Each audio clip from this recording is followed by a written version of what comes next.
Hernandez, and I am working as a volunteer with NAD, working on the events at our convention in Estes Park. And what's happening here this afternoon is that we're trying to teach our Master Guides things that they can take back to their churches and teach their clubs.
So we're doing team building activities where they're going to be trying to learn that trust element from their members and from their colleagues, see if they trust each other. Activities where they learn to pay attention, and also things that we're teaching them for survival skills, like where they're doing teepee tarps, just with a tarp and a pole, so if they're out in the wilderness that they learn to survive.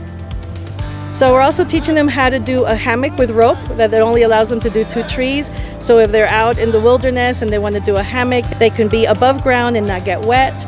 We're also teaching them how to do the building skills of building a walking stick to teach them how to lead each other, because sometimes we have a lot of chiefs and not enough Indians. And so this is just a way of teaching our Master Guides that are here just simple things that they can take back to their clubs and utilize these skills so that they can become more effective and work better with their clubs and teach others of how to be better Master Guides.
So my name is Carla Hernandez. I'm representing Central Texas, and we're happy to be here.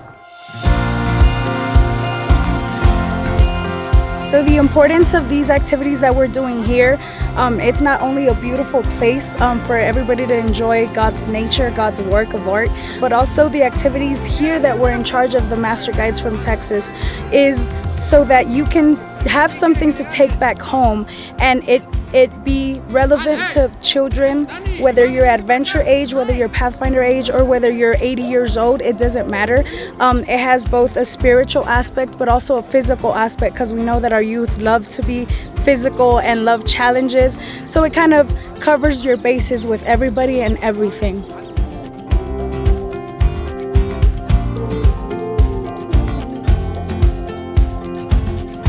I think the turnout has been amazing. They couldn't have picked a better place because we're in the middle of nature. I even feel like I breathe better. And I just think that it's a perfect place to have 100-year celebration of what it is, how far we've come, and not only that, but also a representation of how far we will continue to go in the future.